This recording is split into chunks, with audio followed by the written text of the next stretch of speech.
क्या आप जानते हैं कि किसी भी व्यक्ति को हार्ट अटैक कब और कितनी बार आया है? ये डॉक्टर्स को आपके टेस्ट करवाने के बाद कैसे पता चल जाता है? यदि आपको जिम में एक्सरसाइज के दौरान जॉ और चेस्ट में पेन होना, इसके साथ सांसों का तेजी से चलना और साथ में चक्कर आना जैसी समस्याएं होती हैं, तो ये हार्ट अटैक के प्रमुख लक्षण माने जाते हैं। चेस्ट पेन को डॉक्टर्स की लैंग्वेज में एंजाइना कहा जाता है। ये तब होता है जब आपकी कार्डियक मसल्स में सफिशिएंट अमाउंट में ब्लड नहीं पहुंच पाता। इसके साथ आपके चेस्ट में प्रेशर और कॉन्ट्रैक्शन के साथ साथ हार्ट अटैक जैसा महसूस होता है, जिसको एंजाइना पेक्टोरिस या फिर इस्केमिक चेस्ट पेन कहा जाता है।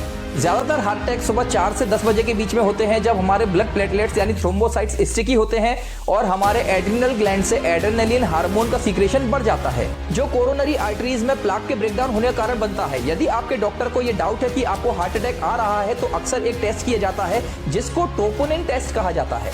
ट्रोपोनिन एक टाइप का प्रोटीन होता है जो कार्डियक मसल में होता है, लेकिन कई लोगों को लगता है कि ये ब्लड में होता है। जितना ज्यादा कार्डियक मसल को डैमेज होता है, उतना ज्यादा ब्लड में ट्रोपोनिन लेवल बढ़ जाता है। ट्रोपोनिन प्रोटीन स्केलेटन और हार्ट मसल से कॉन्ट्रैक्शन के लिए बहुत ज्यादा जरूरी होता है। यदि किसी पेशेंट के अगर कार्डियक मसल में ट्रोपोनिन आई का लेवल ज्यादा पाया जाता है, तो इसका मतलब ये माना जाता है कि उसकी हार्ट मसल्स में ज्यादा डैमेज हुआ है। हार्ट अटैक और कार्डियक अरेस्ट के नॉर्मली 2 रीजन माने जाते हैं। पहला, मोटे लोगों के हार्ट के आसपास एडिपोज टिश्यूज का एक्यूमुलेशन होना, जिससे हार्ट पर प्रेशर बढ़ने से उसकी पंपिंग कैपेसिटी कम हो जाती है और हार्ट में ऑक्सीजन लेवल कम हो जाता है।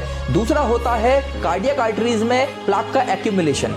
ब्लड ऑक्सीजन के बिना हमारी हार्ट मसल्स डैमेज होने लगती हैं और ट्रोपोनिन छोड़ने लगती हैं। ट्रोपोनिन टेस्ट के द्वारा हमको ये पता पड़ता है कि ट्रोपोनिन का लेवल क्या है। उससे ये जानकारी मिलती है कि हमारे हार्ट को कितना डैमेज हुआ है। कार्डियक मसल्स में जितना ज्यादा डैमेज होता है, उतना ज्यादा ब्लड में ट्रोपोनिन रिलीज होता जाता है। इसके बाद डॉक्टर्स को ये कंफर्म हो जाता है कि पेशेंट को कितनी बार अटैक आए हुए हैं और उसे कितनी देर पहले हार्ट अटैक आ चुका है।